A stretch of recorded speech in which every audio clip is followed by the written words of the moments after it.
Salam sejahtera Malaysia, denyut nadi suara rakyat bergema di channel ini.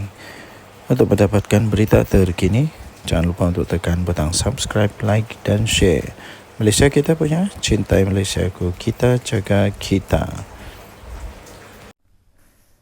Salam sejahtera Malaysia. Mahyudin Mat Yassin. Memang kali ini dia termakan dengan senjata sendiri, dengan senjata makan tuan lah. Kena sendiri kali ini. Apa tidaknya dia antara orang yang paling kuat menentang, tapi kali ini dia sendiri dapat masalah dengan penentangan yang dia buat tu. Harapnya kali ini Muhyiddin Yassin dan Bersatu, Muhyiddin Yassin dan Bersatu faham lah.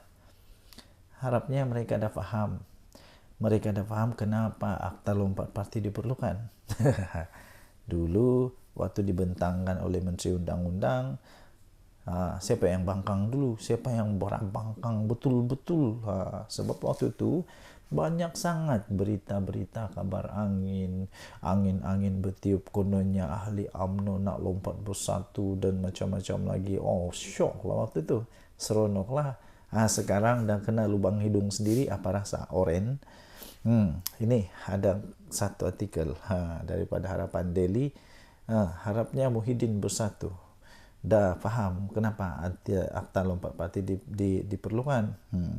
Selepas insiden 6 ahli parlimen ini, Muhyiddin dan Bersatu diharapkanlah supaya mereka dah faham lah kenapa anti lompat parti ini, akta ini diperlukan. Baguslah ahli parlimen PN dan Bersatu dah mula berhujah di parlimen bencana akibat budaya ini. Kelompangan yang wujud dalam akta itu hasil daripada cadangan Mahyudin sendiri. Muhyiddin Yassin dulu sendiri cadangan. Eloklah ditutup semula, dipindah dan diperkemas. Kerajaan Madani pula bersetuju untuk melakukannya. Tak ada masalah. Tak perlu lagi diungkit apa yang berlaku sebelum akta ini digubal. Lupakanlah sejarah silam yang semua pasti ada kisahnya. Semua parti mesti ada kisah-kisah sejarah silam. Lupakanlah. Akta Lompat Parti 2022 sebenarnya telah pun memulakan lembaran baru untuk kestabilan politik Malaysia yang kita perlukan untuk tingkatkan daya saing negara. Cukuplah insiden seperti langkah Sheraton dan tebuk atap yang menjahanamkan ekonomi negara dan sebabkan kebencian mendalam rakyat terhadap ahli politik. Berpolitik menukar kerajaan buat 5 tahun sekali, sudahlah, cukuplah.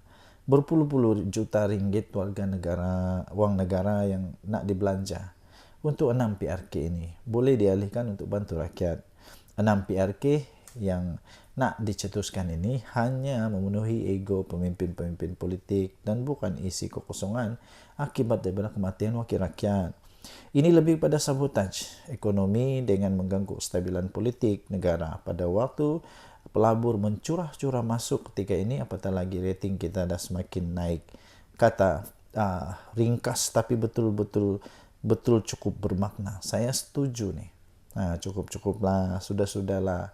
Harapnya selepas ni Muhyiddin Yassin dan Bersatu fahamlah. Hidup ini macam roda. Kadang-kadang kau di atas, kau tidak mau yakin sangat. Nanti bila sudah masanya, bila sendiri terkena, macam-macam lah. Lepas tu cerita lain, buat lain cerita lain. Bila terangkan kepada orang lain, lain ceritanya. Seolah-olah semua salah orang. Yang sebenarnya siapa yang bersalah. Okey, tinggalkan komen anda. Jenutnya di Suara Rakyat bergema di channel ini. Jangan lupa untuk tekan butang subscribe, like dan share. Malaysia kita punya, cintai Malaysiaku, kita jaga kita. Mari kita jaga sama-sama negara kita supaya aman, damai, harmoni dan terus diberkati oleh Tuhan. Kita jumpa lagi. Bye-bye. Salam sejahtera Malaysia, denyut nadi Suara Rakyat bergema di channel ini. Nampaknya video-video saya yang saya beri tajuk Muhyiddin, minta maaf, yang saya beri tajuk Muhyiddin naik jadi Perdana Menteri, Datuk Seri Anwar Ibrahim tumbang, itu paling banyak mendapat tontonan. Dan rupanya daripada itu saya dapati memang ramai sangat yang mau tengok Muhyiddin Yassin jadi Perdana Menteri sekali lagi. Saya pun hairan. Kenapa sebenarnya ada orang mau Perdana Menteri, sekali lagi Datuk Sri Tan Sri Muhyiddin Mak Yassin? Pada pendapat saya, bukan tidak boleh dia jadi Perdana Menteri, sekali lagi boleh saja. Tapi persoalannya ialah kenapa perlu dia lagi? Bukankah ada lebih ramai yang lebih bagus dan sebagainya? Dan yang paling tepat ialah dia tidak akan jadi Perdana Menteri lah. Dia tidak akan jadi Perdana Menteri untuk kali kedua dalam masa yang singkat-singkat ini, tidak.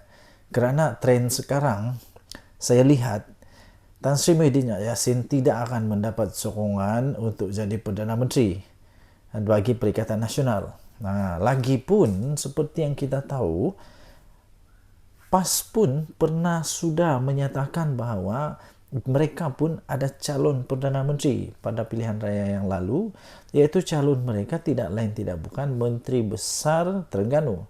Dan itu sendiri pun dipersetujui atau diperakui oleh Tan Sri Muhyiddin Mak Yassin.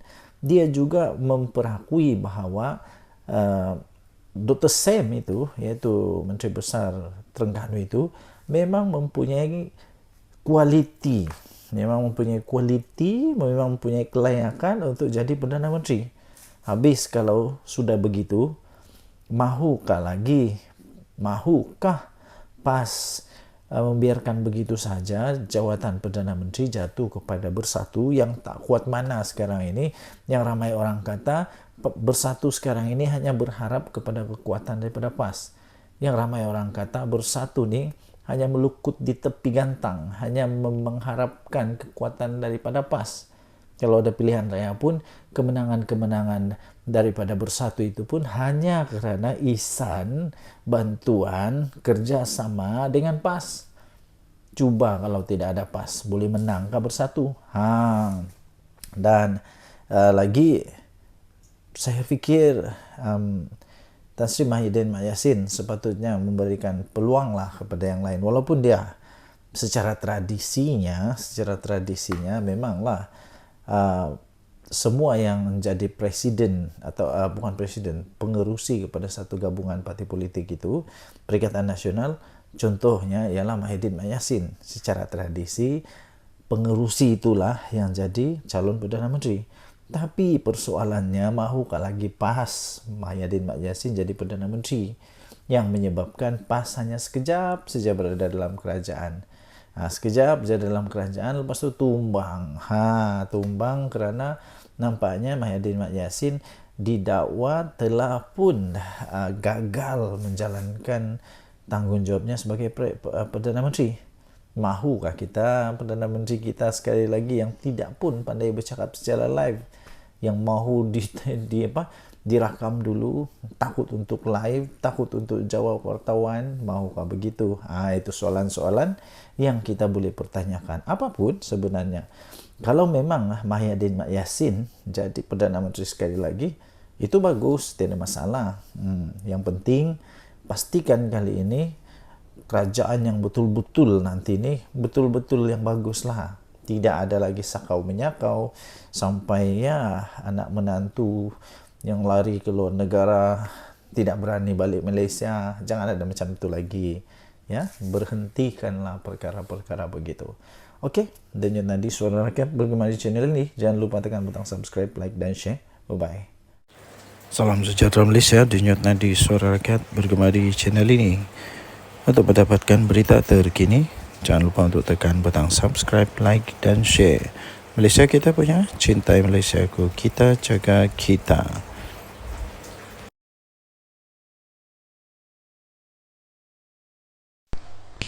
Salam sejahtera Malaysia, Denyut Nadi Suara Rakyat bergema di channel ini.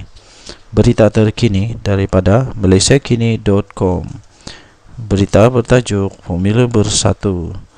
Hamzah, Timbalan Presiden Azmin Ali, Setiausaha Agung Bersatu. Berita penuh. Setiausaha Agung Bersatu Hamzah Zainuddin bakal naik pangkat bagi jawatan Timbalan Presiden pada pemilihan parti itu yang akan datang. Perkara itu diumumkan oleh Presiden Bersatu Tan Sri Muhyiddin Mak Yassin yang mendedahkan bahawa perkembangan itu adalah merupakan hasil daripada perbincangan serta kesepakatan daripada kepimpinan tertinggi parti itu. Menurutnya, Hamzah Zainuddin akan menggantikan tempat Ahmad Faizal Azumu yang bersetuju untuk mengundurkan diri. Ahmad Faizal sebaliknya akan menawarkan diri untuk mengisi salah satu daripada 3 jawatan naib presiden parti itu yang kosong selepas penyandangnya Rafiq Naizamuddin keluar dari Bersatu pada tahun 2022. Dua penyandang naib presiden, Razi Jidin dan Ronald Kiande, juga akan mempertahankan jawatan mereka dalam pemilihan parti yang akan datang tambahnya. Sementara itu, Mahyudin Mat Yassin berkata, Ahli Majlis Tertinggi Bersatu, Muhammad Azmin Ali pula akan ditawarkan jawatan Setiausaha Agung. Bercakap pada sidang media petang ini, Muhyiddin Yassin berkata cadangan itu adalah pemila untuk mengurangkan suhu kempen bagi pemilihan parti yang dijadualkan bermula 12 Oktober ini. Bagaimanapun, dia menegaskan ia bukan bermakna Bersatu menghalang ahlinya daripada bertanding mana-mana jawatan. Katanya, saya juga tidak ada masalah lain-lain parti ahli yang menawarkan diri. Cuma peringkat ini adalah langkah seterusnya kalau boleh dirundingkan. Saya tak kata tak boleh bertanding. Kalau ada antara kalangan mereka masih lagi berhasrat untuk bertanding, itu adalah hak mereka. Tapi untuk memberikan sedikit harapan supaya kesemua jawatan itu dapat kita susun lebih awal, supaya suhu kempen tidak terlalu panas, katanya dalam sidang media selepas penutup konvensyen Bersatu di Selayang, Selangor hari ini. Untuk rekod, Muhyiddin Yassin akan terus memegang jawatan Presiden Bersatu sepenggal lagi susulan daripada keputusan Perhimpunan Agung Parti itu tahun lepas.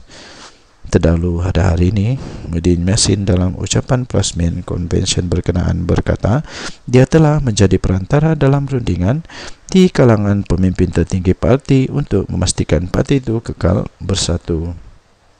Menurutnya, idea itu dicetuskan semasa pemukiman Bersatu baru-baru ini, di mana dia diminta bertemu dengan semua pemimpin tertinggi dan memulakan perbincangan mengenai cara mengelak pertembungan dan mencegah perpecahan di dalam pemilihan parti.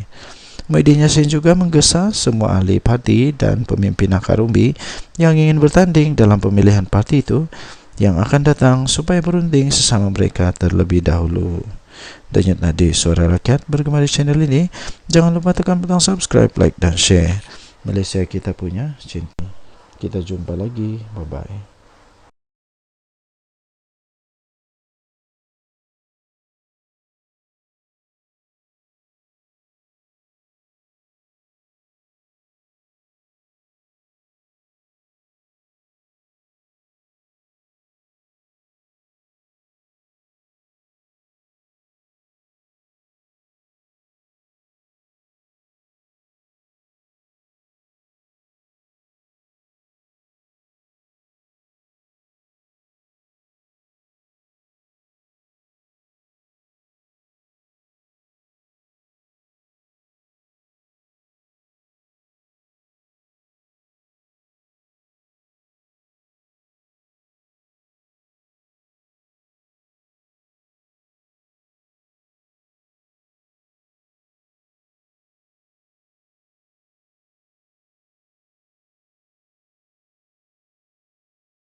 Salam sejahtera Malaysia.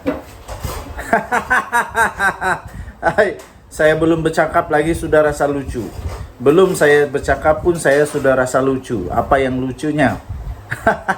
Ada dengar kata, wah tadi saya tonton video Jufazli dengan gelak yang memang lucu betul. Dia kata Perikatan Nasional ada 11 ahli parlimen daripada Barisan Nasional akan melompat parti ataupun akan menarik sokongan daripada kerajaan selepas PRK Sungai Bakap. Inilah cerita lucu, cerita dongeng, inilah cerita paling tidak masuk akal untuk 1 Julai 2024. Dia kata,